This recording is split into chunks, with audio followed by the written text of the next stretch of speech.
Saya mengajak kita boleh mungkin berdiri, mari kita boleh saling menyapa Bapak Ibu dengan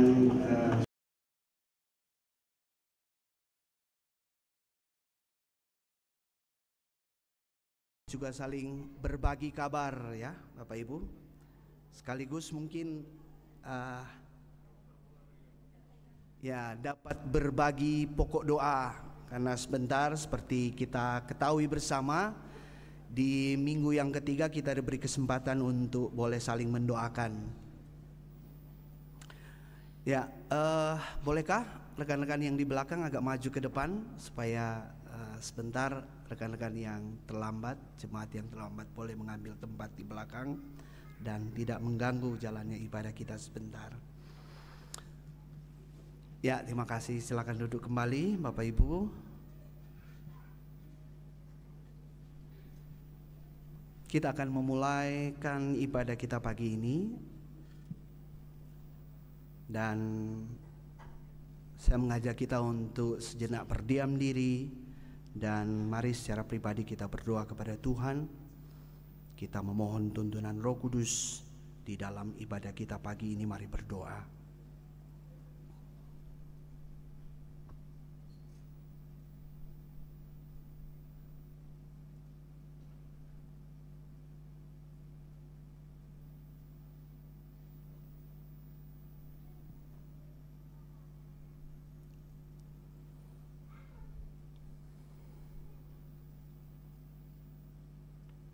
Amin.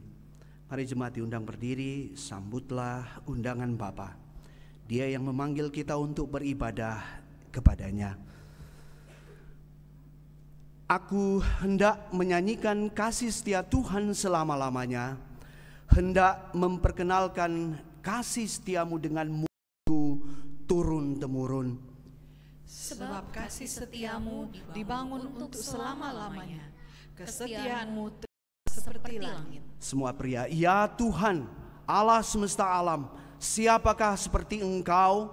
Semua wanita, Engkau kuat ya Tuhan, dan kesetiaanmu ada di sekelilingmu.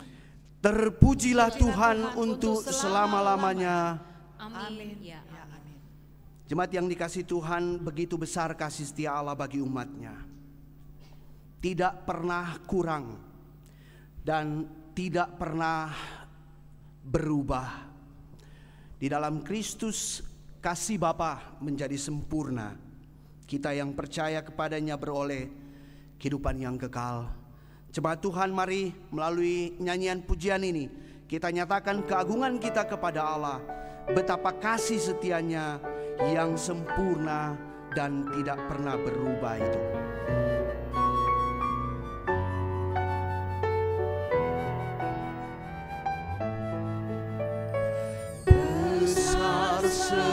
Setiamu Allah Bapa-Ku, besarlah kasih-Mu yang melimpah. Tiada kurang dan tidak berubah, sempurna dan tetap selamanya.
kita berdoa. Terpujilah Engkau Bapa, Allah Tritunggal, Allah yang berlimpah kasih setia di dalam Kristus. Kami boleh menikmati janji kehidupan kekal di dalam nama-Mu. Agung dan mulialah Engkau Tuhan. Ini kami umat-Mu yang datang menghadap di hadirat-Mu. Kuduskan setiap kami. Di dalam nama Tuhan kami Yesus Kristus yang mengajar kami berdoa demikian. Bapa kami yang di dalam surga, dikuduskanlah nama-Mu. Datanglah kerajaan-Mu, jadilah kehendak-Mu di bumi seperti di surga. Berikanlah kami pada hari ini makanan kami yang secukupnya, dan ampunilah kami akan kesalahan kami, seperti kami juga mengampuni orang yang bersalah kepada kami. Dan janganlah membawa kami ke dalam pencobaan, tetapi lepaskanlah kami dari yang jahat. Karena Engkaulah yang punya kerajaan dan kuasa dan kemuliaan sampai selama-lamanya. Amin. Jemaat disilakan duduk. Kita akan membacakan pengakuan iman komunal diambil dari Katekismus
Tuhan bagi Gereja Katolik Roma pengorbanan Kristus yang satu kali di atas kayu salib tidaklah cukup untuk memperoleh pengampunan dosa.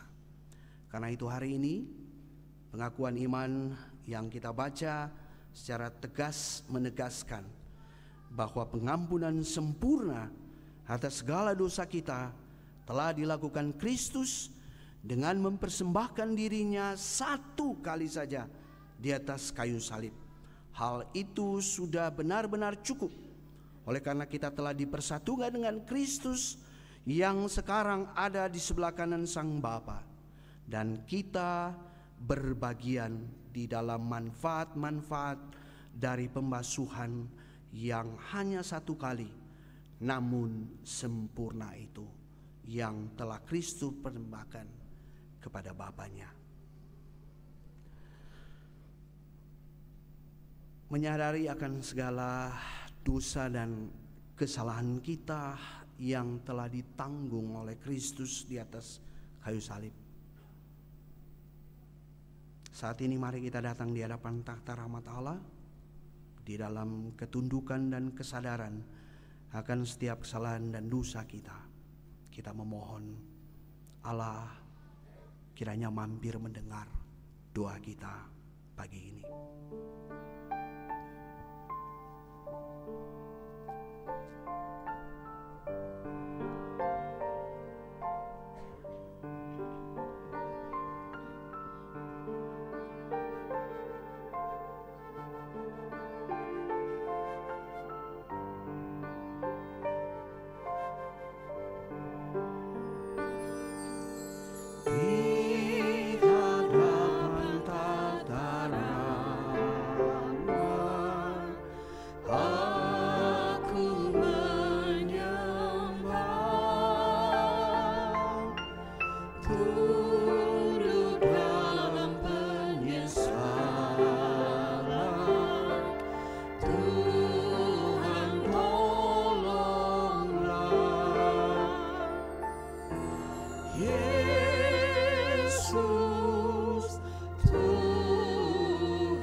Mari kita membawa pengakuan dosa kita secara komunal. Ya Bapa yang Maha Mulia, kami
Bapa, kami datang dengan penuh penyesalan,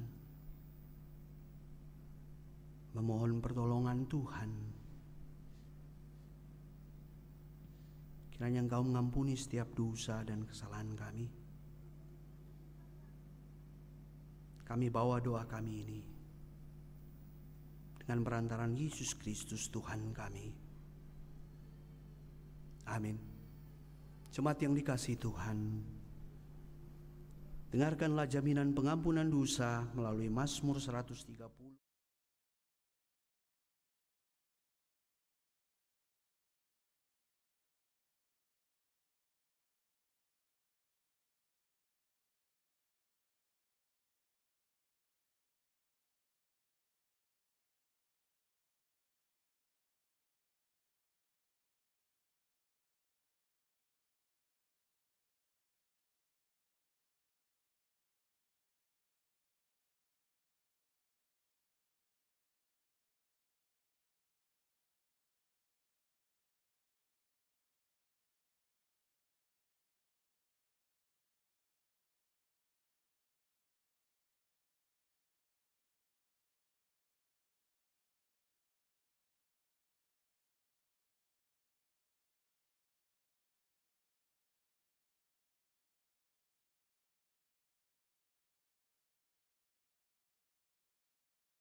boleh mencari pasangan satu orang jemaat di sekitar kita. Mari kita boleh saling berbagi pokok doa, dan mari kita boleh saling mendoa.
juga penuhan firman.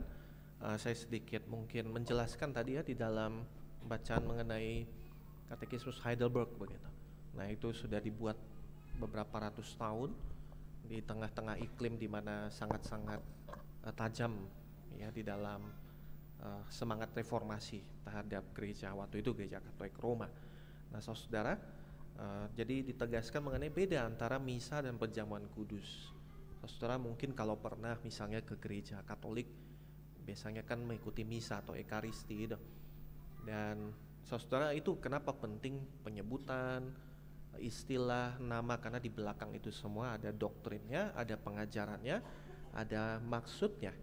Nah, jadi saudara kalau misalnya Anda ikut misa atau ekaristi, itu disebut sedang di tengah altar, ya, mesbah begitu ya, ada putra-putri altarnya. Nah, apa yang dilakukan di altar? Ya, mempersembahkan. Nah, jadi di dalam keyakinan bahwa roti dan anggur itu mengalami transubstansiasi itu, berubah substansinya, betul-betul jadi roti itu jadi tubuhnya Kristus, sedangkan anggur itu jadi darahnya Kristus. Nah, itu yang kemudian ditolak oleh Pak Reformator, saudara. Karena kalau seperti itu berarti kita mengorbankan Kristus lagi dan lagi dan lagi dong begitu, dari minggu ke minggu. Ya, sementara kita percaya di dalam Ibrani pasal 7, 8, 9 bahkan seluruh Ibrani itu Kristus dipersembahkan once for all gitu ya, satu kali untuk selama-lamanya, bukan dipersembahkan berulang-ulang begitu. Ya, nah, jadi itu ya saudara, kenapa penting istilah penyebutan gitu ya. Nah, si pastornya kan disebut sebagai imam gitu, imam yang mempersembahkan itu. Nah, itu yang kita terima karena bisa ya mengarah kepada klinik saudara ya, karena itu jadi benar-benar jadi tubuhnya Kristus, darahnya Kristus. Ketika makan ada terjadi sesuatu pada diri kita, kita enggak meyakini hal yang demikian. Ya, bisa jadi kita ini eksesnya saudara. Saya yakin teman-teman dari gereja Katolik tentu tidak mau mengajarkan demikian, tetapi bisa berimplikasi atau mengarah ke situ gitu. Ya, seakan-akan wah ini jadi sesuatu yang klinik saudara. Ya. Nah, itu penjelasannya. Dan sebelum kita baca ya firman Tuhan, tunggu sebentar rekan-rekan ya. Saya mau mulai dengan satu kisah. Jadi ada satu orang bapak yang pergi melakukan visitasi ke rumah sakit jiwa.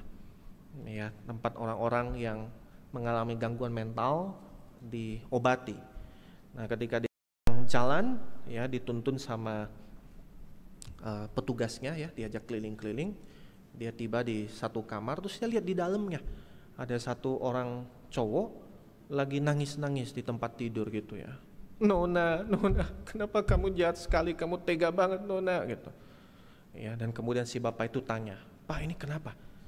Oh, dia gila gara-gara diputusin sama Nona gitu. Oh, oke. Kemudian jalanlah si bapak ya. Cuma lewat satu kamar saudara, ada satu cowok lagi jedut-jedutin palanya ke dinding. Ya, sampai teriak, Nona, kamu jahat sekali, kamu tega banget gitu. Si bapak jadi bingung. Ya, ini kenapa lagi? Tadi gila gitu ya, gara-gara Nona gitu. Ini kenapa? Oh, ini itu tuh yang berhasil kawin sama Nona gitu. Jadi yang diputusin Nona gila, yang kawin dengan Nona juga gila. Ya, jadi siapa Nona ini? Nah, saudara, kita sering mendengar pepatah rumput tetangga itu selalu lebih hijau, ya. Tapi ini zamannya beda ya. Orang-orang hari ini bukan lagi lihat rumput tetangga lebih hijau. Ya, Instagram atau story tetangga itu kayaknya lebih lebih oke gitu. Ya, kita seringkali suka membanding-bandingkan hidup kita dengan hidup orang lain, saudara. Kayaknya kita lebih nelangsa, lebih buruk, lebih enggak oke gitu. Ya, orang yang sudah menikah mikir, aduh kayaknya lebih enak single ya. Itu teman-teman masih bisa pergi kemana-mana, ya naik gunung, jungkir balik begitu. Saya sudah beristri, beranak, ya akhirnya nggak bisa kemana-mana misalnya. Sementara yang masih single ya mikir, aduh kayaknya lebih enak kalau saya sudah menikah ya, itu kayaknya bahagia banget begitu. Ya, bisa jalan-jalan dengan istri, dengan suami, dengan anak, dengan anjingnya dan segala macam gitu. Ya. Nah, jadi saudara, kita hidup dalam dunia yang selalu ya kayaknya rumput tetangga lebih hijau, story tetangga itu kayak lebih oke. Ya. Nah, itu satu jebakan sebenarnya. Nah, coba kita isi ya kalimat ini gitu. Saya akan lebih bahagia, saya akan lebih senang, saya akan lebih rohani, saya akan lebih penuh syukur kalau titik. Pasti kita punya, saudara, selalu jawaban untuk yang titik ini. Ya. Dan artinya, saudara, kita mengejar sesuatu yang sepertinya lebih daripada yang sedang kita alami atau nikmati saat ini. Dan itu sebabnya firman Tuhan hari ini saya percaya bisa berbicara banyak buat kita semua. Ya, mari kita membuka 1 Korintus pasal yang ke-7. 1 Korintus pasal yang ke-7 ayat 17 sampai ayat yang ke-40. 1 Korintus pasal 7 ayat 17 sampai ayat yang ke-40.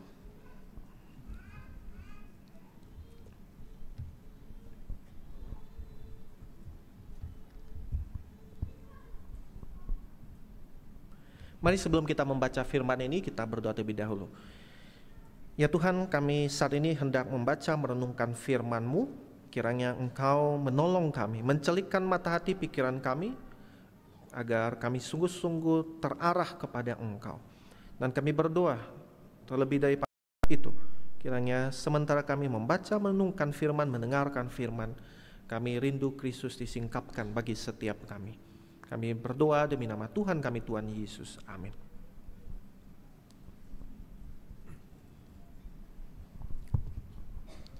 Jemaat Tuhan yang terkasih, mari simaklah firman Tuhan yang tertulis dalam kitab 1 Korintus pasal 7 ayat 17 sampai dengan 40 dengan judul Hidup dalam keadaan seperti waktu dipanggil Allah. Selanjutnya, hendaklah tiap-tiap orang tetap hidup seperti yang telah ditentukan Tuhan baginya dan dalam keadaan seperti waktu ia dipanggil Allah. Inilah ketetapan yang kuberikan kepada semua jemaat. Kalau seorang dipanggil dalam keadaan bersunat, janganlah ia berusaha meniadakan tanda-tanda sunat itu. Dan kalau seorang dipanggil dalam keadaan tidak bersunat, janganlah ia mau bersunat. Sebab bersunat atau tidak bersunat tidak penting. Yang penting ialah mentaati hukum-hukum Allah. Baiklah tiap-tiap orang tinggal dalam keadaan seperti waktu ia dipanggil Allah. Adakah engkau hamba waktu engkau dipanggil? Itu tidak apa-apa. Tetapi jikalau engkau mendapat kesempatan untuk dibebaskan, pergunakanlah kesempatan itu. Sebab seorang hamba yang dipanggil oleh Tuhan dalam pelayanannya adalah orang bebas milik Tuhan. Demikian pula orang bebas yang dipanggil Kristus adalah hambanya. Kamu telah dibeli dan harganya telah lunas dibayar. Karena itu, janganlah kamu menjadi hamba manusia. Saudara-saudara, hendaklah tiap-tiap orang tinggal di hadapan Allah dalam keadaan seperti pada waktu ia dipanggil.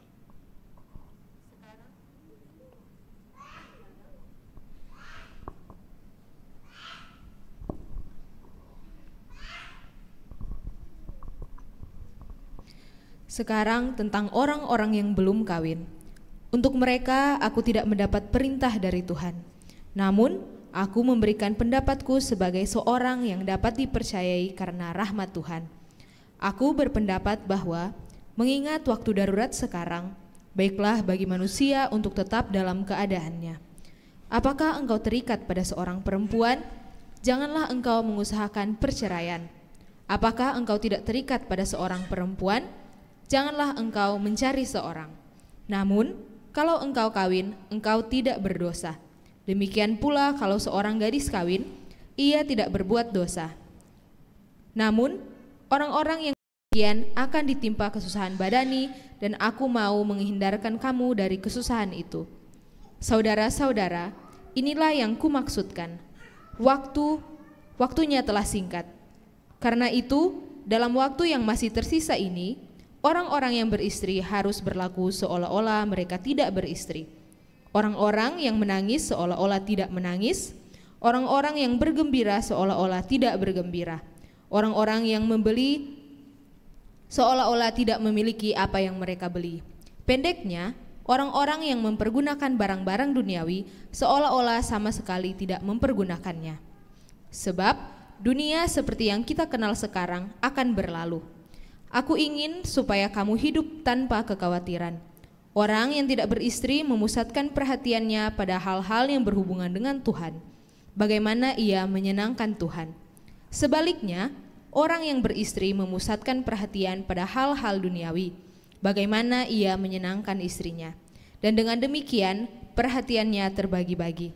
Perempuan yang tidak bersuami dan anak-anak gadis memusatkan perhatian mereka pada hal-hal yang berhubungan dengan Tuhan, supaya tubuh dan jiwa mereka kudus. Namun, perempuan yang bersuami memusatkan perhatiannya pada hal-hal duniawi. Bagaimana ia menyenangkan suaminya?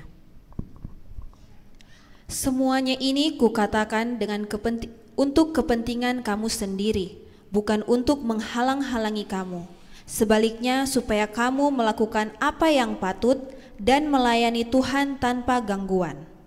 Namun, jikalau seseorang menyangka bahwa ia melakukan apa yang tidak patut terhadap tunangannya, jika tunangannya itu telah bertambah tua dan ia benar-benar merasa bahwa mereka harus kawin, baiklah mereka kawin, kalau ia menghendakinya. Hal itu bukan dosa. Namun, kalau ada seseorang yang tidak dipaksa untuk berbuat demikian, benar-benar yakin dalam hatinya dan benar-benar menguasai kemauannya, telah mengambil keputusan untuk tidak kawin dengan tunangannya, ia berbuat baik. Jadi, orang yang kawin dengan tunangannya berbuat baik, dan orang yang tidak kawin dengan tunangannya berbuat lebih baik. Istri terikat selama suaminya hidup. Kalau suaminya telah meninggal, ia bebas untuk kawin dengan siapa saja yang dikehendakinya, asalkan di dalam Tuhan. Namun, menurut pendapatku, ia lebih berbahagia kalau ia tetap tinggal dalam keadaannya. Lagi pula, aku berpendapat bahwa aku juga mempunyai Roh Allah. Demikian firman Tuhan, kiranya Tuhan memberkati pembacaan firman-Nya. Demikian firman Tuhan yang Dia bersalah dan Dia akan pernah memimpin kita kepada kesalahan. Mari sekali kita berdoa. Bapa di surga, kami saat ini rindu merenungkan firman-Mu secara bersama-sama, dan kiranya Engkau menolong kami agar kami boleh celik mengenali apa yang menjadi kehendak-Mu. Kami serahkan waktu pemberitaan dan juga perenungan firman ini ke dalam tangan-Mu. Demi nama Tuhan kami, Tuhan Yesus Kristus kami berdoa.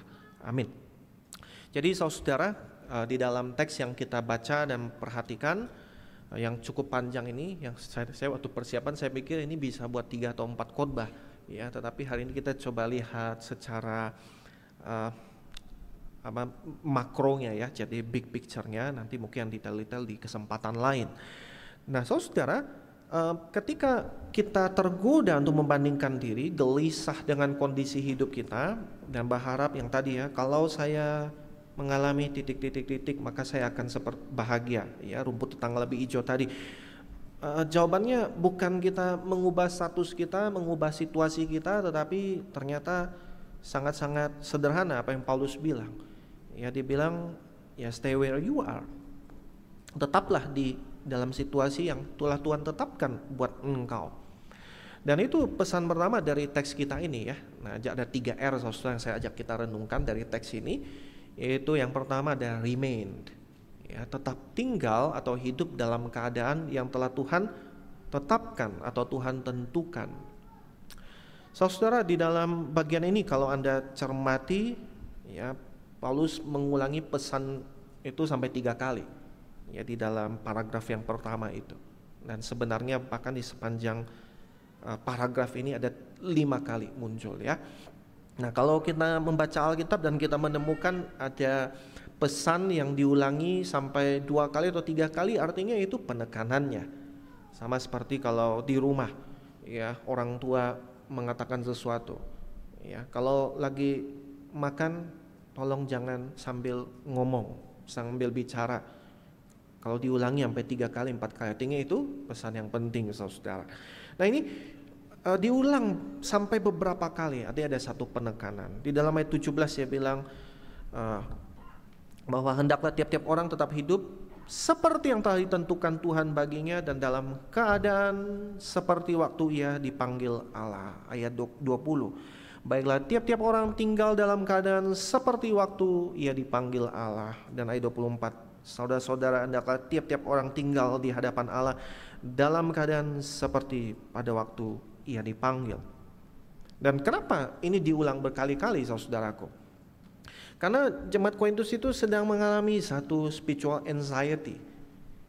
Ya, mereka sudah menerima Injil, terus percaya pada Kristus, tapi kemudian ada kegelisahan tertentu. Nah, kegelisahannya itu di seputaran tiga hal, saudara. Ya, pasangan-pasangan begitu.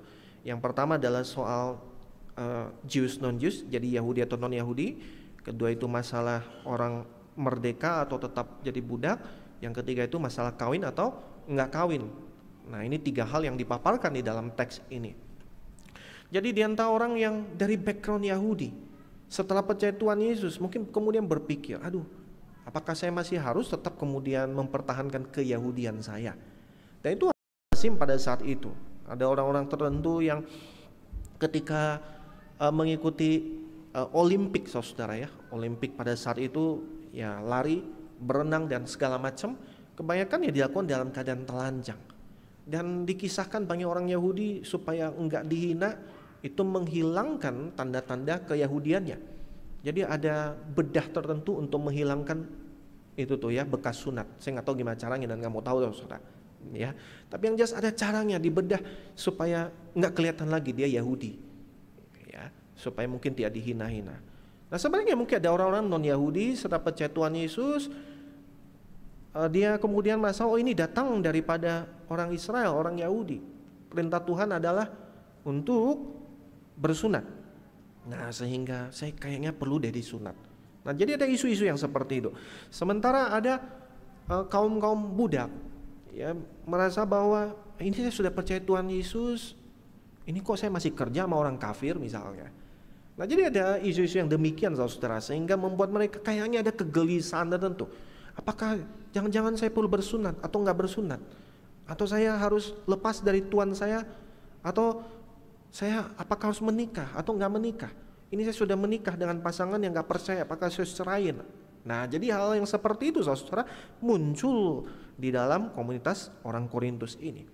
Dan perhatikan bagaimana Paulus menjawabnya. Dia kasih satu prinsip sebenarnya, bahwa panggilan Tuhan lebih sering tidak mengubah status dan situasi hidup kita. Allah menempatkan kita dalam status dan situasi yang tetap sama untuk menempa kita. Nah, jadi saudara, penempatan dari Allah itu seringkali adalah penempaan dari Allah. Ya. Dan di dalam bagian ini kalau kita lihat ada 2 hal. Yang pertama-tama Paulus soroti ya mengenai sunat tidak bersunat sama jadi hamba atau jadi orang merdeka. Perhatikan di dalam ayat yang ke-19 dia katakan bersunat atau tidak bersunat tidak penting. Yang penting ialah mentaati hukum-hukum Allah. Nah, kalau Anda seorang yang kritis, Anda langsung harusnya bertanya, tapi kan sunat itu diperintahkan oleh Allah, ya toh? Bersunat ya bersunat tidak penting, tapi yang terpenting adalah menaati hukum-hukum Allah. Loh, sunat kan perintah Allah, hukum Allah. Nah, kalau kita kritis, saudara, maka kita bilang bahwa ini sepertinya kontradiksi. Nah, tidak, saudara. Untuk menjelaskan mengenai ini kita harus lihat apa yang menjadi pemahaman Paulus secara keseluruhan di dalam teologi dia mengenai ciptaan baru itu. Nah, kita harus bandingkan, saudara, dengan teks yang kurang lebih mirip ya di dalam Galatia pasal 6 ayat yang ke-15. Di situ juga menyuarakan tentang sunat atau tidak bersunat itu nggak penting gitu kira-kira. Ya, di dalam Galatia itu dia bilang seperti ini, bersunat atau tidak bersunat tidak ada artinya, tetapi menjadi ciptaan baru itulah yang ada artinya. Itulah yang berarti. Nah, kenapa sunat tidak lagi menjadi satu hal yang bersifat keharusan? Nah, karena saudara ada 3 hal ya. Jadi kita harus mengerti arti sunat itu. Yang pertama, sunat menandakan ada hal yang najis dan kemudian perlu disingkirkan. Ya, jadi kulit khatan ya, kulit dari organ laki-laki itu dipotong sedikit, kenajisan yang dipotong dan dibuang. Jadi itu yang pertama, saudara. Dan kemudian yang kedua, ya, sunat menandakan bahwa keselamatan itu datang melalui darah dan penderitaan. Zaman itu nggak ada sunat laser, saudara. bius juga nggak seperti sekarang. Saya nggak tahu bagaimana cara mereka untuk bius, dan nggak ada sunat laser, mungkin pakai parang saudara, ya, atau pisau batu. Dan itu sebabnya mungkin anak laki-laki baru umur 8 hari lagi nangis minta susu sekalian juga gitu ya, nangis dah kita karena dipotong kulit katan ya. Itu penuh dengan darah dan kemudian penderitaan. Jadi melambangkan keselamatan itu membutuhkan ada pencurahan darah dan penderitaan. Kemudian yang ketiga ya, sunat menandakan bahwa juru selamat itu akan datang dari benihnya Abraham, dari keturunannya Abraham. Ya, menarik sekali tanda perjanjian antara Allah dengan umatnya ternyata lewat organ reproduksi. Ya, di situ diberikan tanda itu. Ya, keturunanmu akan memberkati gitu ya. Satu keturunan. Nah, jadi saudara, apa yang ditandakan oleh sunat ini semua digenapi di dalam Yesus Kristus. Ya, jadi itu tanda yang menunjuk kepada Yesus Kristus. Setelah Tuhan Yesus datang, darahnya dicurahkan, dia menderita, dosa disingkirkan, ya, maka tanda itu nggak dibutuhkan lagi. Yang penting adalah menjadi ciptaan baru di dalam Kristus. Oh, kalau begitu nggak perlu sunat lagi begitu. Nah, tetapi saudara, nah disinilah menariknya. Ya, di dalam Kolose pasal yang kedua, menarik sekali Paulus mengaitkan antara sunat dengan baptisan. Ya. Dalam dia kamu telah disunat, bukan dengan sunat yang dilakukan oleh manusia, tetapi dengan sunat Kristus yang terdiri dari penanggalan tubuh yang berdosa, karena kamu telah dikuburkan dalam baptisan, dan di dalam dia kamu turut dibangkitkan juga melalui kepercayaanmu kepada kerja kuasa Allah yang telah membangkitkan dia dari antara orang mati. Ya, jadi saudara, sunat masih butuh atau enggak? Sunat yang lahiriah tidak. Sunat yang sifatnya batinia, ya sebagaimana dinubuatkan dalam Yeremia pasal 4 ayat 4, sunatlah hatimu, ya itu tetap perlu, dan itu yang dilambangkan lewat baptisan saudaraku. Dan itu sebabnya gereja-gereja yang mempraktikkan baptisan anak, nah itu menjadi rujukannya sunat itu. Anak-anak belum bisa apa-apa disunat begitu, ya toh. Nah, sekarang dibaptis sebagai bentuk klaim Allah bahwa ini adalah miliknya. Dia ada di dalam perjanjian dengan Allah oleh karena iman daripada orang tuanya. Ya, dan keselamatan itu adalah karena iman, bukan karena perbuatan. Ya. Nah, jadi saudara, sunat jadi butuh atau enggak? Ya, di satu sisi tidak lagi yang dibutuhkan secara lahiriah, tapi di sisi yang lain kita lihat pengenapannya di dalam apa yang dilakukan oleh Kristus dan kemudian dilambangkan lewat baptisan tadi. Nah, maka sebagaimana sunat menjadi tanda perjanjian lama, maka baptisan menjadi tanda perjanjian baru kita di dalam Yesus Kristus. Ya. Nah, itu sebabnya dia bilang seperti ini, bersunat atau tidak bersunat gak penting, yang penting adalah menaati perintah-perintah Allah. Nah, itu yang pertama saudara. Lihat yang kedua, yaitu mengenai perbudakan. Perhatikan bahwa Paulus bilang, adakah engkau seorang budak waktu engkau dipanggil? Ya enggak apa-apa. Nah, ini sekilas terdengar seperti Paulus ini membenarkan atau tetap menerima yang namanya perbudakan. Nah, jadi saudara, sebelum kita kritis seperti itu, kita harus lihat perbudakan pada hari itu. Pada saat itu perbudakan memang lazim dilakukan saudara, dan itu beda dengan zaman modern.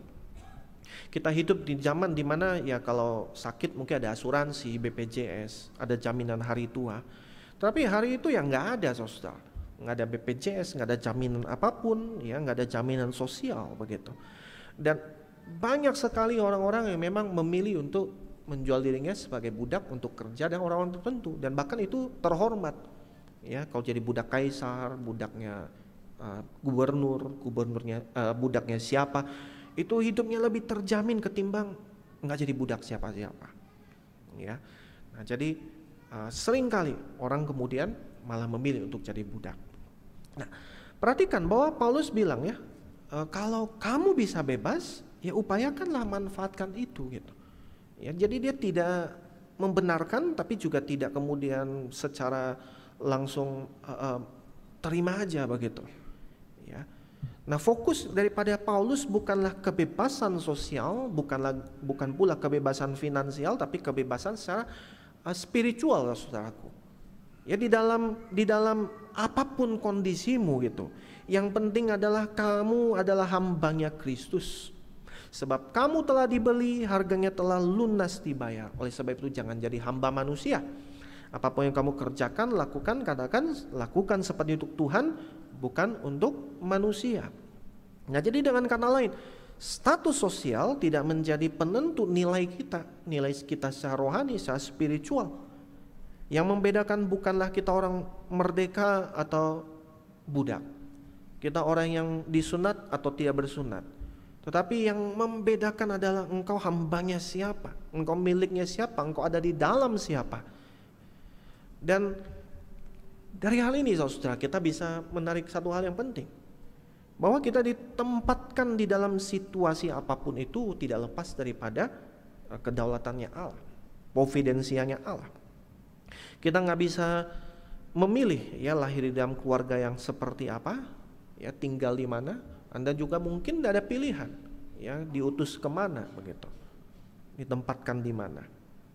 Dan kadang-kala kita seringkali terlalu menekankan perubahan eksternal, perubahan tempat tinggal, perubahan tempat kerja, perubahan status dari yang menikah jadi dari yang single jadi menikah gitu, ya dari yang menikah jadi punya anak, ya dari keadaan apapun saudara, ya kita kepengen kayaknya berubah situasi kita, status kita, baru kita merasa wah baru hidup saya oke, baru hidup saya mantap gitu. Padahal saudara, yang Tuhan seringkali tawarkan bukanlah perubahan situasi atau status, tetapi perubahan secara internal, sikap kita, ya kesetiaan kita, ya pengabdian kita. Panggilan Tuhan bukanlah terutama perkara lokasi atau situasi, tetapi soal relasi, hubungan dengan Kristus di mana saja dan di dalam situasi apa saja. Saudara, banyak di antara kita, saya yakin yang normal pengen minta sehat, minta untuk sembuh, minta untuk kaya, minta untuk dapat pekerjaan yang oke, jabatan yang mantap, pasangan yang good looking, good rekening, apalah gitu ya. Kita pengen hal-hal yang enak saudara, dan itu semua orang di mana saja juga minta seperti itu.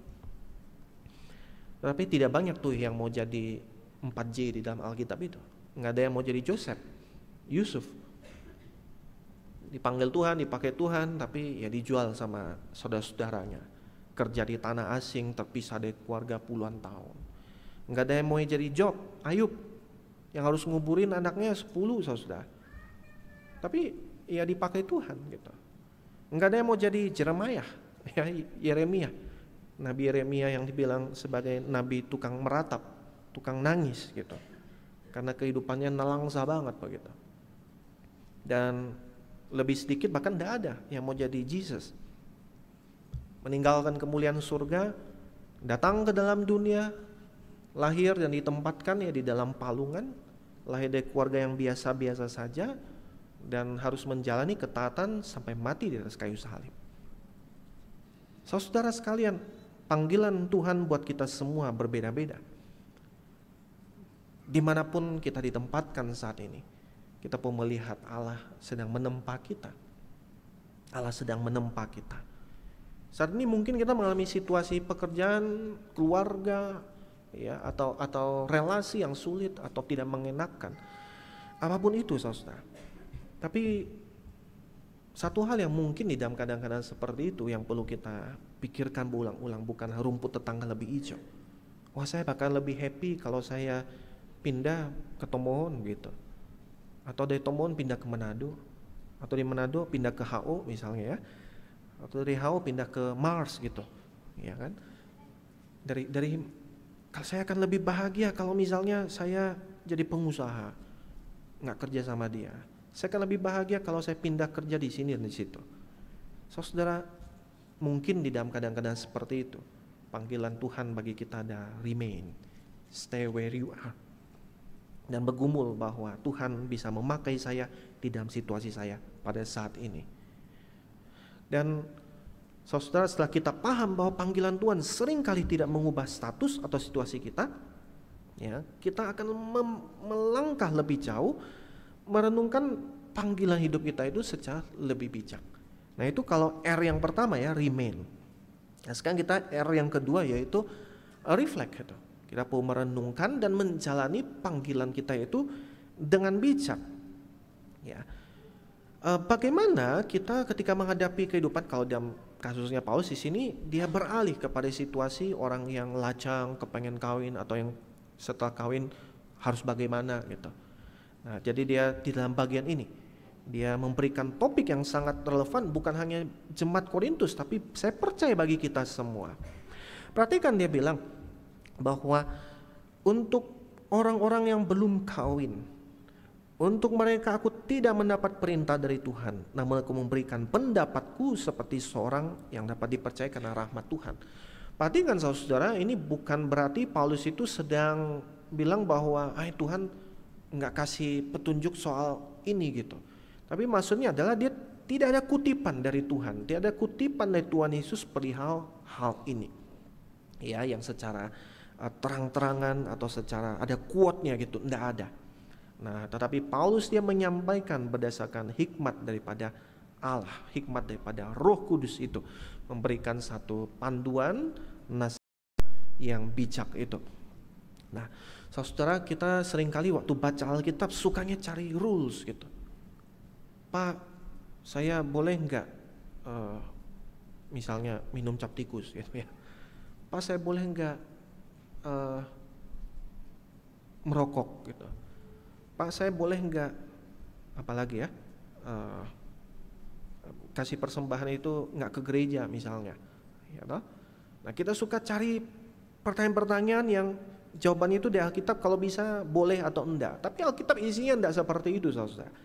Alkitab isinya bukanlah rules ya. Lakukan ini, jangan lakukan itu, bukan melulu itu, saudara. Ya. Dan kalau kita misalnya di dalam keluarga, kita tahu bahwa orang-orang ketika makin bertumbuh harusnya makin memiliki wisdom itu, bijaksana itu. Ya, yang namanya rules adalah buat orang-orang yang belum dewasa, masih kecil. Bapak Ibu yang punya anak-anak, ketika mendidik anak-anaknya waktu masih kecil itu kan penuh dengan peraturan. Tadi ya, kalau makan jangan ngobrol, pokoknya mengunyah, jangan ditelan cepat-cepat gitu. Ya, itu isi popok jangan dimainin. Ya. Terus apa lagi? Kalau malam tidur jam segini. Tapi saudara kalau sudah SMP, SMA, pagi kuliah, kan enggak lagi dikasih patuan-patuan seperti itu, betul ya? Nah, diharapkan makin punya wisdom, bisa berpikir, bisa kemudian menarik ini yang benar, ini yang enggak benar gitu. Membuat keputusan yang bijaksana. Ya, memiliki satu kebijaksanaan atau hikmat itu.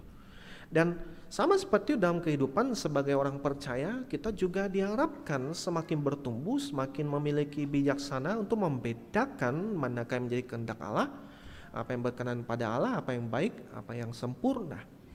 Ya, makin bisa membedakan harusnya seperti ini atau seperti itu untuk hal-hal yang tidak secara eksplisit Tuhan katakan. Ya.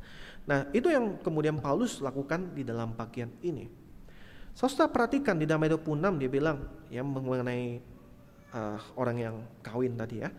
Dia bilang, aku berpendapat mengingat waktu darurat sekarang, baiklah bagi manusia untuk tetap dalam keadaan yang muncul lagi. Ya, prinsip tadi ya, remain where you are. Apa maksud waktu darurat sekarang ini?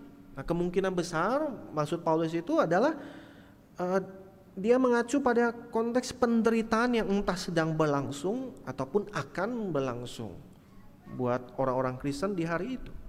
Mereka bisa jadi mengalami penderitaan secara sosial, secara finansial, secara politik, karena orang-orang Kristen pada saat itu menjadi satu kaum yang dianggap aneh, dianggap bermasalah, saudara.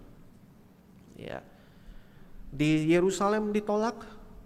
Ya, Paulus sendiri mengejar-ngejar orang Kristen pada saat dia belum bertobat, dan orang-orang Roma juga melihat orang Kristen secara berbeda. Ini dia bukan orang, tapi dia nggak mau menyembah kaisar, dia nggak mau menyembah dewa dewi kita. Ini penghinaan buat kita punya agama. Nah jadi saudara, orang Kristen sering menjadi sasaran diskriminasi dan penganiayaan. Maka Paulus menyuarakan di dalam situasi krisis seperti itu lebih bijak untuk tidak menambah beban hidup dengan menikah. Ya. Ini tentu saja tidak berarti pernikahan itu buruk, saudara. Ya, jadi Paulus itu bukan anti pernikahan, tetapi dia pro misi. Ya, dia bukan anti pernikahan. Dia mengatakan ini semua adalah dia pro terhadap misi itu. Ya, bukan berarti pernikahan itu buruk, bukan berarti pernikahan itu salah. Tetapi ketika sedang dalam masa tekanan, masa krisis, ya secara emosional, finansial, sosial, apapun itu, maka perlu lebih bijak mempertimbangkan apakah ini waktu yang tepat untuk menikah. Saudara, orang Kristen di Yerusalem misalnya, ketika jadi Kristen, kemudian tiba-tiba diboikot gitu. Udah dia jadi Kristen, penyembah Mesias palsu, jangan beli lagi ke tokonya gitu. Nah kalau udah seperti itu kan jadi susah, saudara. Mau menikah bagaimana tuh nanti? Ya, istri, anak-anak mau dihidupi bagaimana? Ya, oh dia sudah jadi Kristen, jangan beli ikan dia, gitu. Ikan tangkapan dia itu sudah nggak halal begitu, ya toh? Dan seterusnya. Ya, jadi di dalam kondisi seperti itu maka perlu mempertimbangkan ini waktu yang tepat nggak untuk menikah begitu. Nah, itu yang pertama. Kemudian di dalam bagian ini Paulus juga menekankan hidup selibat itu nggak lebih superior gitu. Hidup menikah nggak lebih inferior, bukan dosa juga gitu. Perhatikan dia bilang bahwa kalau engkau terikat pada seorang perempuan, jangan mengusahakan perceraian. Apa engkau tidak terikat? Ya jangan juga cari begitu, kira-kira ya. Nah, orang yang kawin tidak berdosa, orang yang tidak kawin juga tidak berdosa. Jadi tidak yang lebih superior, tidak yang lebih inferior. Paulus tidak sedang merendahkan pernikahan. Dia sedang memberikan satu keseimbangan pandangan. Ya, menikah tidak berdosa, menikah juga tidak membuat hidup itu lebih rohani. Ya, tidak menikah bukan jadi lebih inferior gitu, bukan juga membuat kamu lebih rohani, tidak juga, saudara. Nah, maka ini satu pengajaran yang penting bagi kita semua, saudara. Ya, terutama di dalam konteks gereja, apalagi di Manado ini. Kadang kita terlalu menggunakan status menikah gitu. Ya, satu kali seorang pemudi dia nangis-nangis ke gereja, cerita ke pendetanya gitu. Pak pendeta, saya lagi berantem sama mami saya. Oh kenapa? Soalnya kami beberapa kali pergi ke kondangan, mami ajak saya. Dia suka sikut-sikut saya. Kapan nyusul? Nah terus kenapa bisa sampai berantem? Kemarin kami pergi ke rumah ada keluarga yang lagi kedukaan. Terus saya giran sikut dia kapan nyusul. Marah-marah dia gitu. Sehingga berantem. Nah saudara, kadang kita tahu memuliakan status menikah gitu ya, memberikan pressure-pressure tertentu untuk orang-orang yang masih single, masih lajang, seakan-akan kalau nggak menikah itu salah, keliru begitu. Padahal enggak juga saudara. Ya. Nah jadi kita nggak bisa memuliakan yang satu, merendahkan yang lain gitu. Ya, yang terpenting adalah apa yang menjadi panggilan Tuhan buat hidupmu begitu. Ya, kita jangan masuk ke pernikahan untuk lari dari kesepian, lari dari tekanan keluarga. Ya, tetapi kita perlu masuk dalam pernikahan itu untuk dengan semangat berkorban gitu, sama seperti Kristus mengasihi jemaatnya, ya sama seperti jemaat tunduk kepada Kristus. Ya, di dalam bagian itu ditunjukkan bahwa kamu orang-orang yang sudah menikah itu perlu menunjukkan pengorbanan loh buat pasangan dia. Ya, jadi menikah atau tidak menikah kita perlu balik lagi. Apa yang menjadi panggilan daripada Kristus bagi kita semua. Dan saudara, Paulus ketika bicara ini semua ya, bagian ini kita perlu lihat secara utuh. Karena dia bicara dalam kerangka apa yang disebut sebagai seakan-akan apa masa depan itu sedang dekat sekali gitu. Ya, kedatangan Kristus sudah dekat gitu. Yang kekal itu sangat-sangat dekat dengan kita. Nah perhatikan dia bilang, waktu yang darurat, waktunya telah singkat. Dunia seperti yang kita kenal sekarang akan berlalu. Ya, pada prinsipnya dia mau bilang hiduplah dengan perspektif kekekalan. Jangan kamu habisin duit, habisin apapun gitu untuk membenahi kamarmu, ruanganmu, beli furniture apapun, padahal 2 hari lagi kau akan pergi begitu. Nah, itu kan hal yang sia-sia. Dan ini bukan satu hal yang aneh, saudara. Ya, ketika dia tulis buat orang-orang di Tesalonika, bahkan Paulus sepertinya menyampaikan 2 hal yang ekstrim. Satu sisi dia bilang, ingat Tuhan akan segera datang. Ya, maka kita perlu hidup di dalam kenyataan Tuhan akan datang loh, Tuhan akan datang loh. Kita akan mengalami hidup yang kekal itu loh. Tapi di sisi lain dia juga ngomong, Tuhan bukan besok datang begitu, nggak segera datang. Ya, dia tidak sedang meramal, saudara. Nah, kenapa dia bicara seperti itu? Karena konteksnya ada orang-orang yang bilang, oh Tuhan bentar lagi datang, kalau begitu nggak perlu kerja, nggak perlu lagi saya sibuk-sibuk gitu kan ya, nggak perlu lagi berjuang gitu. Pokoknya Tuhan akan segera datang, kok nggak perlu kerja lagi gitu. Jadi males-malesan. Nah, buat orang seperti ini Paulus bilang, Tuhan datangnya kapan? Kamu nggak tahu, dia datangnya seperti pencuri gitu kan ya. Nah, supaya ayo kamu hidup, berikan sebuah kehidupan yang terbaik gitu, yang bisa dipertanggungjawabkan di hadapan Tuhan. Nah, buat yang kemudian terlalu asik gitu kerja, workaholic misalnya, ya numpuk harta, ya kepengen bebas secara finansial, tumpuk aset ini dan itu. Buat orang seperti ini perlu dikasih tahu Tuhan akan segera datang gitu. Nah, jadi saudara, ini 2 hal yang perlu disampaikan secara bersama-sama. Dan di dalam bagian ini Paulus bilang bahwa Tuhan akan segera datang. Dan di dalam terang itu semua, bagaimana engkau membuat keputusan. Jadi Paulus tidak menyuruh kita jadi orang-orang yang cuek, gak peduli. Tapi kita menjadi orang-orang yang sadar bahwa dunia ini bukan tujuan akhir kita. Pernikahan kita di dunia ini bukan tujuan akhir kita. Maka jangan menaruh seluruh harapan kita pada status menikah, ya, karir sukses, pencapaian-pencapaian duniawi, achievement tertentu. Semua itu hal-hal yang sifatnya sementara. Yang kekal itu adalah kasih kita kepada Kristus, relasi kita dengan Kristus. Nah, maka bagaimana dengan orang-orang yang sedang single, orang-orang yang sedang lajang? Nah, kita perlu lihat status single kita. Itu ada kesempatan untuk boleh fokus, ya, mengabdi secara total kepada Tuhan tanpa kemudian mengalami distraksi-distraksi tertentu. Saudara, Paulus ketika dia bicara ini itu hal yang sangat relevan. Zaman itu nggak ada Instagram, nggak ada pesawat. Bayangkan dia mau pergi perjalanan misi, dia mau ajak Timotius, Titus atau Silas atau siapapun. Kalau sudah berisi, sudah beranak, sudah beda cerita. Mau pergi ke tempat yang jauh bagaimana? Sudah ada pertimbangan ini gitu ya, akan ada tanggungan-tanggungan tertentu. Ya, apakah ada yang menafkahi gitu? Sementara kebanyakan yang mencari nafkah pada saat itu adalah laki-laki gitu. Nah, jadi itu semua akan mempengaruhi keputusan-keputusan di dalam hal melayani, ya, terutama di dalam pergi ke tempat-tempat yang jauh. Nah, mungkin itu alasan saudara kenapa Petrus itu nggak keluar daripada Israel, ya toh. Petrus itu kan punya keluarga, dia punya mertua saudara, punya istri, punya anak-anak. Jadi pelayanan dia di seputar Yerusalem, di seputar Israel, nggak pergi misi yang jauh-jauh begitu. Kita tidak tahu saudara ya, tetapi itu salah satu kemungkinan. Nah, jadi ketika bicara tentang pelayanan, ya, panggilan Tuhan, nah kadangkala orang-orang yang single itu bisa lebih fokus dan lebih fleksibel. Tetapi bukan berarti yang sudah menikah itu nggak melayani Tuhan. Ya, panggilannya berbeda.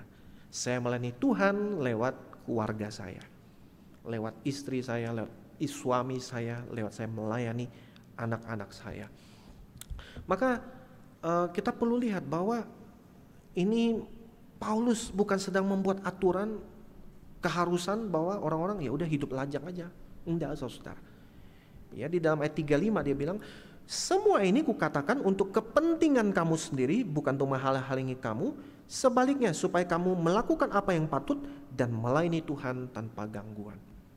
Ya, jadi concernnya adalah hidup tanpa kekhawatiran, perhatian yang terpusat pada Tuhan, melayani Tuhan tanpa gangguan. Maka saudara, kalau misalnya ada di antara setiap kita yang masih single, masih lajang, ya mungkin ini panggilan daripada Tuhan untuk kemudian tidak perlu buang waktu mengeluh, menunda untuk melayani, menunggu nanti ya Prince Charming kita datang baru hidup saya lebih baik. Enggak saudara, ya kita ada di dalam musim di mana bisa fokus dan fleksibel di dalam melayani Tuhan.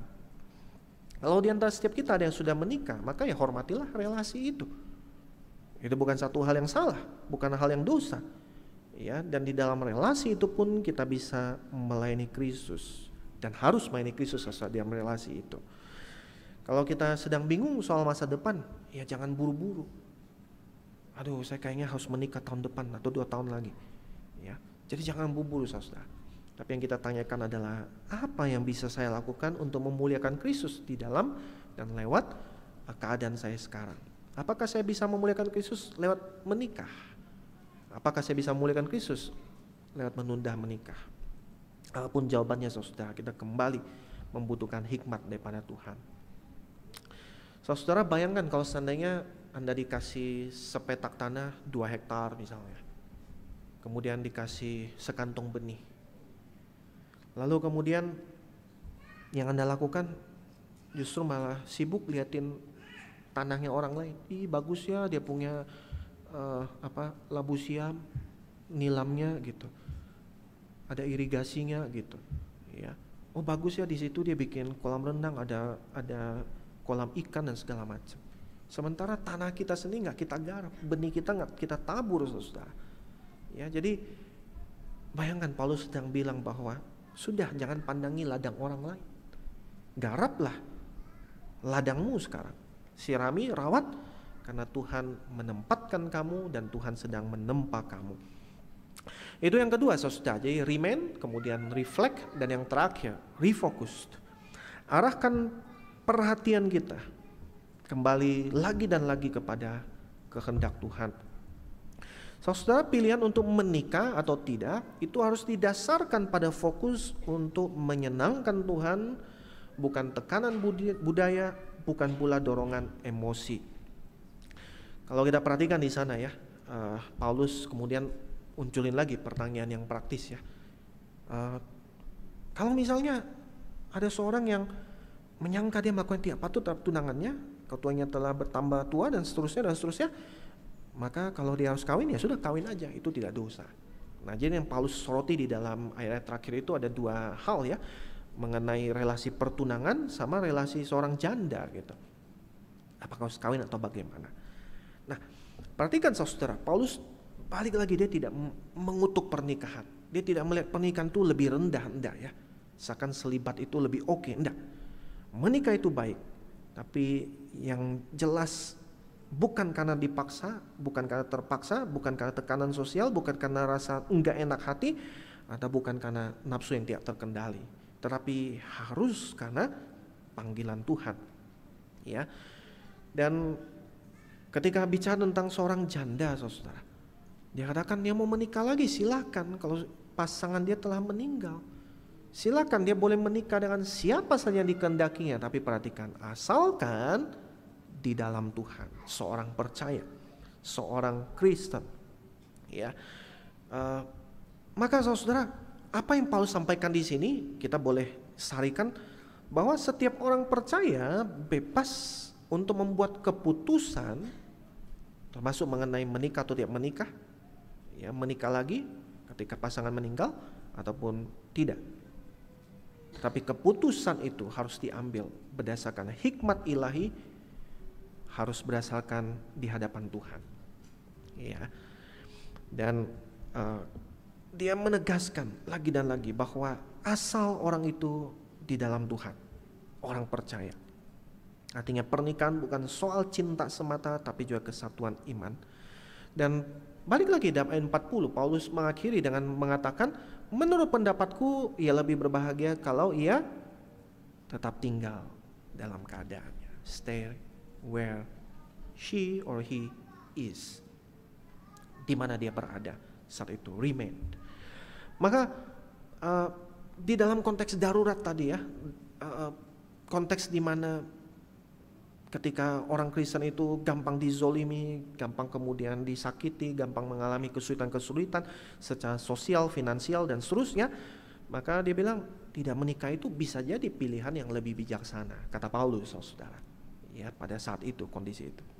Tapi dia tidak memaksakan karena tujuannya bukan untuk mengikat orang, tapi membebaskan orang untuk menyenangkan Tuhan lewat kondisi kehidupan mereka. Saudara, bayangkan kalau kita hari ini pergi jalan-jalan, kita jarang pakai kompas sekarang, sudah pakai Google Maps semua. Ya.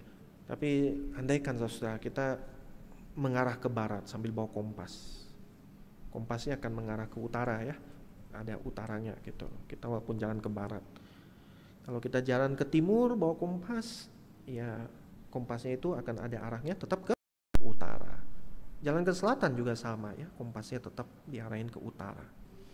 Nah, jadi saudara, mungkin hari ini ya, kemanapun kita melangkah, ada yang menikah, ada yang single, ada yang tadi itu ya, tetap jadi pekerja, pengusaha, apapun itu, mau ke arah manapun. Yang jelas our true north itu selalu mengarah kepada Kristus. Kristus yang tetap jadi patokan kita, petunjuk kita itu. Tujuannya tetap mengarah kepada Kristus sebagai true north-nya kita. Maka apa yang kita tanyakan saudara di dalam situasi hidup kita bukanlah perkara ini boleh enggak ya, ini oke enggak ya, tetapi yang kita tanyakan harusnya apakah ini memuliakan Tuhan. Waktu saya bikin keputusan ini, apakah ini memuliakan Tuhan?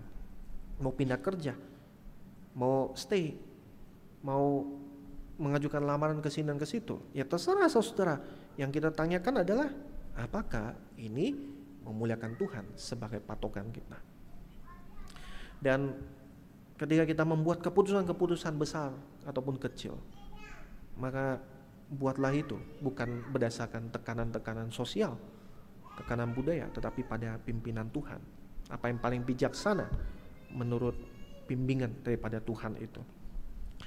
Sedikit aplikasi praktis saudara, karena nanti ketika kita lanjutkan 1 Korintus saya nggak punya kesempatan untuk ngomongin ini. Ya, beberapa waktu lalu ada jemaat yang nanya, Pak gimana ya untuk memilih pasangan hidup gitu atau calon mantu. Ya, nah, ini karena waktu saudara saya cepat saja ya. Ini A sampai J begitu. Sebelum A sampai J itu ya, yang paling pertama harusnya dipastikan dia adalah lawan jenis. Ya, kalau udah bukan lawan jenis sudah jangan lanjut saudara. Ini harus ditegaskan di dalam zaman yang semakin menormalisasi mencari pasangan yang sesama jenis. Nah, beberapa saya cepat saja saudara, saya nggak punya waktu ya. Nanti saya mungkin bikin tulisan, saya posting di blog, Bapak Ibu bisa baca sendiri. Saya belum selesai, baru sampai background gitu. Itu pun udah 2.000-3.000 kata ya. Nanti kalau udah selesai saya akan posting, Bapak Ibu bisa baca ya di blog. Nah, yang pertama appearance gitu ya, penampilan. Penting gak ya? Penting, tapi bukan yang terpenting, karena itu paling cepat lewat begitu ya. Kita mau cari pasangan kayak ganteng kayak Kim Jong Un, cantik kayak Mi So Un gitu ya, apapun itu saudara, nggak apa-apa, tetapi ingat bahwa satu waktu akan muncul keriput ya, perut akan buncit, otot akan kendur begitu. Jadi itu penting, tapi bukan yang terpenting juga gitu. Nah, jadi jangan jadikan ini sebagai berhala gitu ya. Nah, yang kedua mengenai backgroundnya, latar belakangnya, pola asuhnya, keluarganya, rasnya ya. Yang orang-orang Tionghoa mau nikah dengan orang Batak, ya tidak apa-apa begitu. Tapi kita harus mengenal baik begitu ya, mengenai budaya, mengenai latar belakang keluarga, bagaimana diasuh dan seterusnya gitu ya. Terus apakah dia memiliki satu karakter yang seperti Kristus? Ada nggak buah roh dalam hidup dia?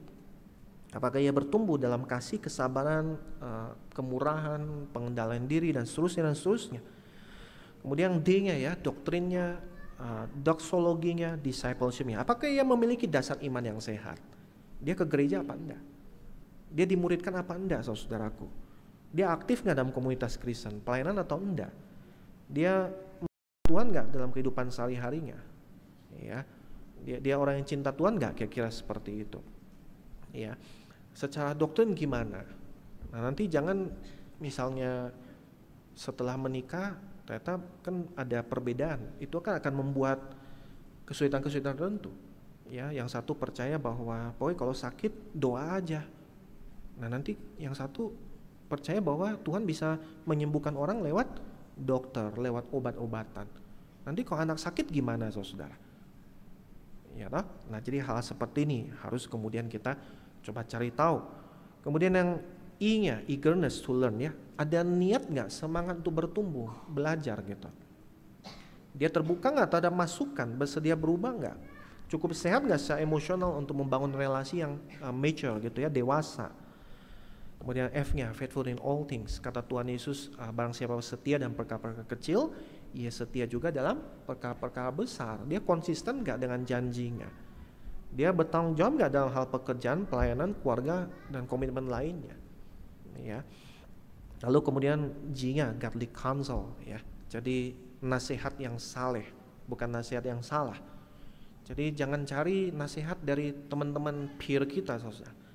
Ya, ini selalu saya bilang kepada rekan-rekan yang selalu nanya soal pacaran, kamu harus punya mentor sebelum punya pacar gitu. Ya, tanyakan kepada orang tua senang apa enggak? Ya, toh? Nah, tapi orang tua yang saleh, saudara, orang tua yang salah kacau gitu. Ya, pokoknya caranya good looking, good reckoning gitu. Dia abusive, psikopat, nggak penting lah gitu. Kan nggak bisa, saudara ya. Jadi orang tua setuju apa enggak gitu? Apa kata pemimpin rohanimu, orang tuamu, mentormu, sahabat yang mengenalmu dengan baik dan mengenal dia? Apa katanya? Oke nggak ini lanjut gitu? Ya, kasih lampu hijau atau kasih red flag gitu ya? Nah, jangan gitu. Terus health gitu ya, kesehatan secara holistik gitu, secara fisik, secara emosional, secara relasional, secara spiritual. Bapak Ibu kalau ingat Nick, saya susah Fujit itu ya, bukan Fujit, Nick yang nggak punya tangan dan kaki itu gitu ya, atau Johnny Erickson Tada gitu, ya kan ganteng, cantik begitu. Tapi kalau menikah dengan mereka, ya ada pertimbangan nanti setelah itu bagaimana? Dua-duanya menikah, saudara ya. Maksudnya bukan menikah ini ya, masing-masing punya pasangannya. Jadi pasangan kita punya kesehatan perlu menjadi satu pertimbangan kita. Dia punya sikap sehat nggak dalam menghadapi konflik secara emosional? Dia jujur nggak? Ya, dia orang yang terbuka nggak dengan koreksi? Kemudian I-nya itu ideals and intention, mengenai visi, mengenai misi, mengenai panggilan hidupnya. Ya, jangan nanti saya mau ke Papua, pelayanan di pedalaman, dia sukanya di perkotaan, anak mall misalnya. Nah itu kan jadi susah untuk ketemu nanti. Ya, apakah dia orang yang mau berkorban gitu? Saya rindu untuk berkorban, menolong orang-orang yang gak mampu. Dia sukanya justru ngambilin dari orang-orang yang gak mampu gitu. Nah itu kan dua hal yang berbeda. Kemudian J-nya, joy in the Lord gitu ya. Apakah kita bisa melihat ada sukacita yang sejati dalam Kristus ya, di dalam hidup dia? Ada satu cinta yang menggebu-gebu akan Kristus gitu. Maka saudara, ini ya beberapa kriteria. Saya harap nanti saya bisa posting di blog secepatnya di minggu ini. Dan balik lagi, jangan jadikan nih checklist yang kayaknya legalistik gitu. Begitu appearance nggak dapet, langsung coret gitu ya, diskualifikasi. Nggak begitu saudara ya. Tetapi ini jadi patokan petunjuk apa sih yang harusnya kita cari gitu. Ya, jadi jangan cuma cari good looking, good reckoning gitu. Tapi cari yang lebih holistik gitu. Ya, lebih menyeluruh gitu. Dan yang terpenting juga, jangan cuma cari Tuhan kapan saya bisa ketemu ini. Ya, karena ingat ya, dia juga nyari yang seperti itu gitu. Maka panggilan kita juga untuk bisa memiliki kriteria yang seperti ini. Dan sebagai penutup saudaraku, ya hidup kita tidak selalu berjalan seperti yang kita rencanakan, seperti yang kita mau. Kita bisa saja sepertinya terjebak dalam situasi yang gak ideal, situasi yang kayaknya gak menyenangkan, entah status pernikahan yang rumit, ya, tempat penempatan yang gak oke, tempat kerja yang kayaknya bikin gak nyaman gitu ya, atau status saat ini sebagai single ataupun menikah, apapun itu saudara yang kayaknya bikin kita beban gitu. Tetapi berita baik daripada firman Tuhan hari ini adalah Tuhan tidak menunggu kita mengganti status-status kita, situasi-situasi kita tadi baru dia bisa dimuliakan. Karena Allah memanggil kita dan menempatkan kita dan menempa kita di mana kita berada pada saat ini. Entah saudara saat ini kita dalam situasi yang menyenangkan ataupun tidak menyenangkan, tapi kita pun menjalaninya dengan fokus lagi dan lagi kepada Kristus. Dia yang menjadi Tuhan atas setiap musim kehidupan kita. Dia adalah Tuhan yang menjadi penebus atas setiap luka-luka kita, duka kita, keterbatasan kita. Dan dia juga adalah Tuhan, sang mempelai sejati, yang satu waktu akan memanggil kita, menjemput kita. Dan oleh sebab itu saudara, pada saat ini ketika kita bergumul dengan keputusan-keputusan penting apapun itu, berkaitan dengan kehidupan, mari kita datang lagi dan lagi kepada Dia, meminta petunjuk daripada Dia. Dia yang telah meninggalkan kemuliaan untuk merangkul kita.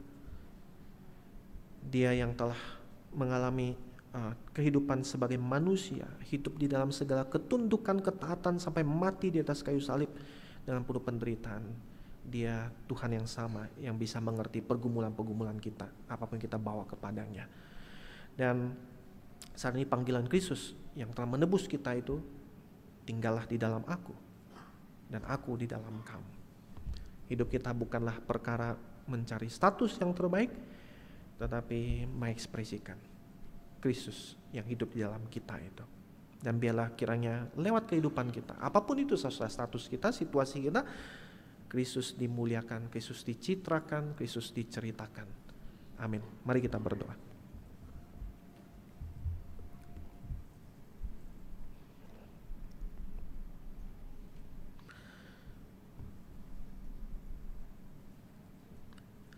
Saat ini saya berikan kesempatan bagi kita berdoa secara pribadi. Nanti saya akan menutup di dalam doa. Apa yang menjadi respon kita terhadap firman Tuhan pada hari ini?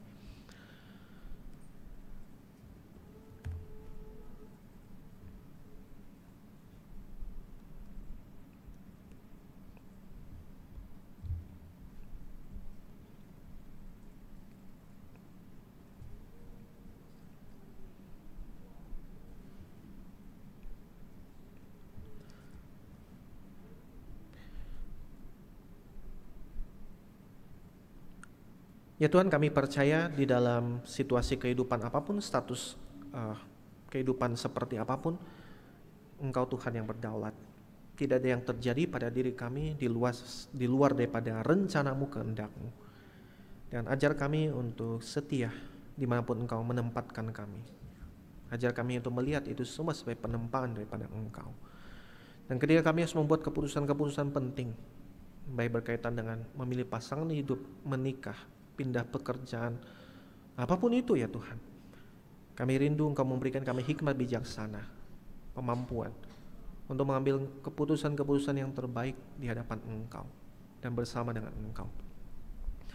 Mampukan kami ya Tuhan untuk memiliki hikmat itu, karena kami percaya sebagaimana janji-Mu, barang siapa yang kekurangan hikmat, hendaklah ia memintakannya kepada Tuhan, yang akan memberikan dengan leluasa, dengan abundance itu.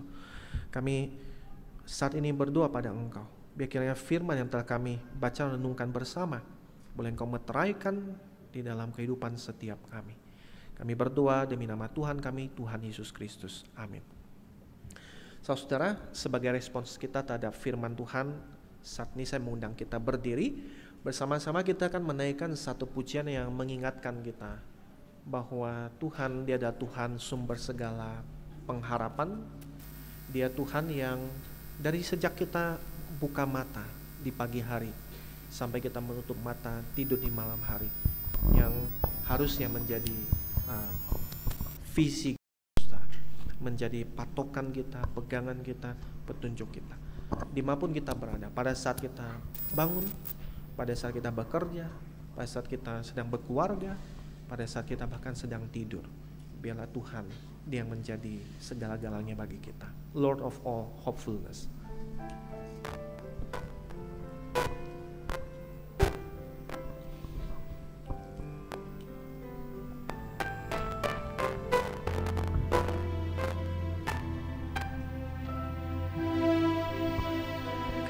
Lord of all hopefulness, Lord of all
Mari kita mengembalikan segala pujian, hormat dan syukur kita naikkan doksologi.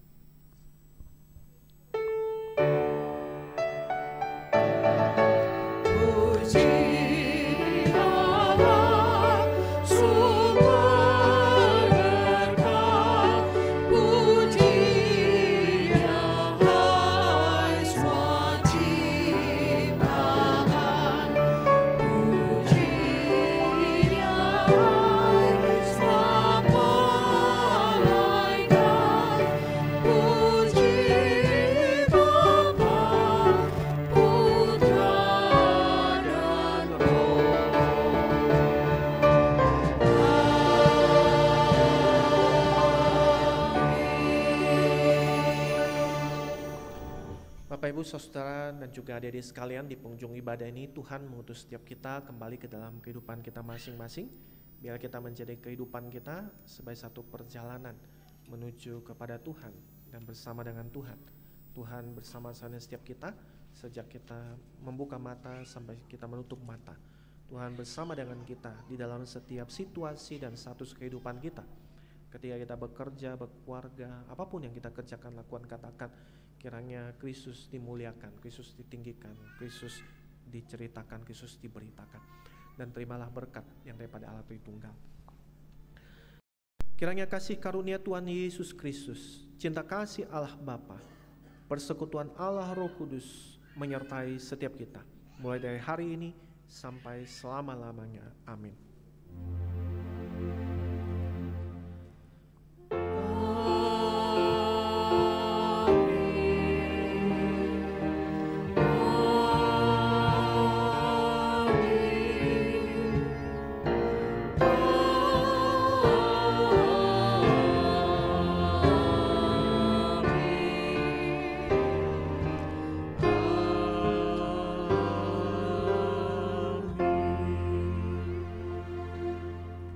silakan duduk, sekarang silakan mengambil waktu teduh.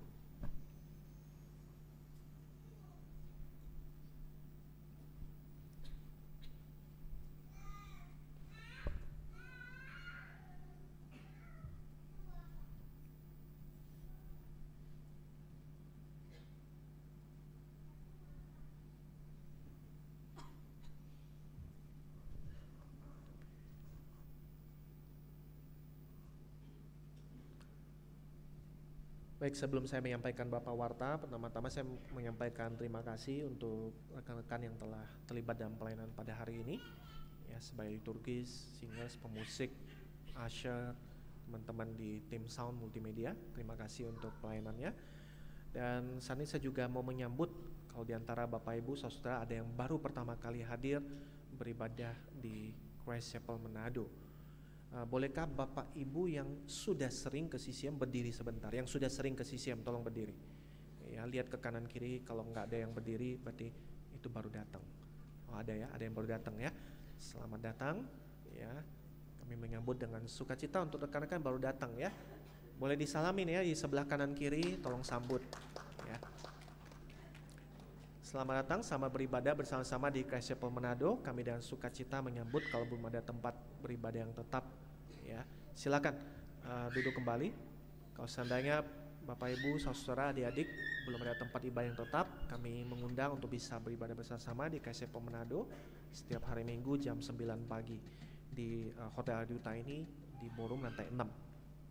Beberapa warta yang perlu kita cermati, saudara, minggu depan kita akan melanjutkan eksposisi kita dari 1 Korintus pasal 8, isu lagi ya mengenai makanan yang dipersembahkan pada berhala ya, dan harap Bapak Ibu bisa mempersiapkan dengan membaca teks dari 1 Korintus pasal 8 itu. Dan kami juga mengundang untuk bisa mengikuti prayer meeting di hari Selasa ya lewat Zoom, dan link Zoom-nya itu akan dibagikan lewat grup info maupun grup Christ Chapel Manado. Bapak Ibu kalau seandainya ada hal-hal yang mau didoakan, silakan bisa mengisi di form yang tadi sediakan itu ya, supaya bisa didoakan di dalam momen prayer meeting. Dan kami juga mau mewartakan saudara mengenai vlog ya, ini di akhir bulan kita akan mengadakan vlog lagi fellowship. Ada 3 lokasi yang sudah pasti, boleh dimunculkan nggak ya? Yang Sabtu yang akan datang ini tanggal 26 Juli itu akan diadakan di Rano Tanah di rumah keluarga orang tuanya Ibu Seifa ya, jam 7 malam ya, hari Sabtu yang akan datang ini. Dan untuk area Teling dan sekitarnya itu Selasa yang akan datang itu di tempatnya Pak Dalpin dan Ibu Lisa. Dan yang Tomohon itu nanti di Jumat yang akan datang saudara ya, 1 Agustus. Lokasinya saya cantumin Tomohon saudara, karena masih minggu depan masih boleh kita umumkan ya, karena ada peminta-peminta tertentu ya, mungkin di kos atau di mana gitu, nanti kita pastikan dulu. Tapi kalau seandainya Bapak Ibu saudara bisa dan mau ikut, silakan boleh mengisi form yang tadi disediakan di belakang ya. Di belakang di situ ada form, silakan menuliskan nama masing-masing supaya nanti tuan rumahnya itu tahu berapa yang datang ya. Dan kemudian boleh next mengenai penata layanan. Bapak Ibu saudara, Christ Chapel Manado membuka pendaftaran ya, perekrutan untuk penata layan, stewards ya. Kita pakai istilah penata layan saudara, karena kita percaya bahwa setiap orang-orang yang percaya pada Kristus itu diberikan karunia-karunia oleh Roh Kudus gitu untuk melayani. Dan karunia itu bukan untuk di-keep, disimpan untuk dinikmati sendiri, tapi untuk dipakai membangun tubuh Kristus. Dan itu sebabnya kami mengajak Bapak Ibu untuk bisa terlibat di dalam pelayanan di Christ Chapel Manado. Boleh ditampilkan nggak? Oh, tidak ada. Oke. Ada form yang akan disediakan saudara ya, ada flyer dan juga form yang telah disediakan, nanti akan kita bagikan di grup info maupun di grup Christ Chapel Manado. Ada beberapa pos pelayanan yang kita buka, pelayanan berkaitan dengan lead musik ya, sebagai pemusik, sebagai singers ya. Jadi Bapak Ibu bisa memainkan alat musik, kami undang untuk bisa turut terlibat di dalam pelayanan. Kemudian ada pelayanan di dalam hal multimedia dan juga sound system. Nah ini yang susah sekali untuk ketemu saudara. Ya padahal ini zaman orang pada bisa mengoperasikan komputer. Ya kami mengundang untuk bisa terlibat di dalam pelayanan sebagai tim multimedia juga sound system. Ada tim pelayanan sosial media.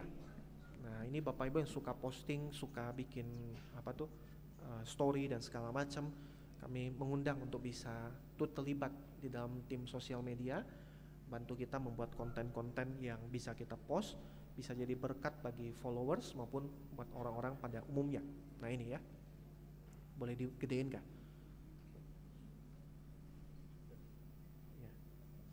Iya. Lalu ada tim pelayanan Sunday School Nursery.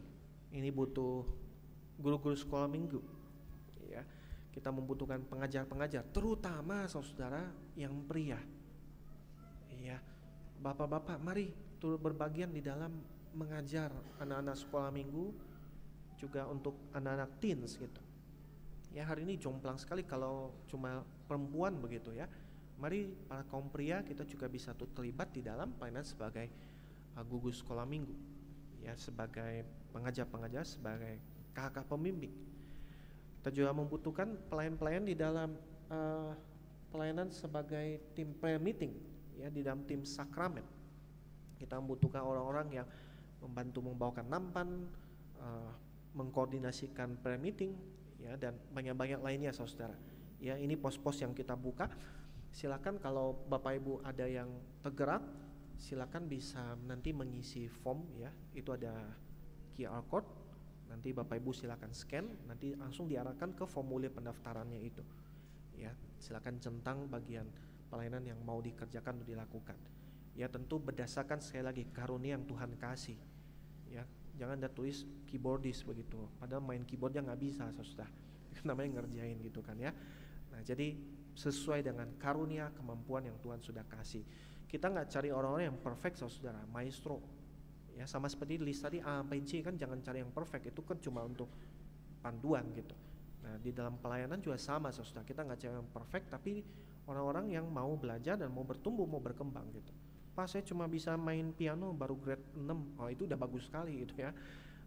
Saya bisa latih, bisa kembangkan gitu, boleh nggak saya ikut pelayanan? Boleh gitu ya.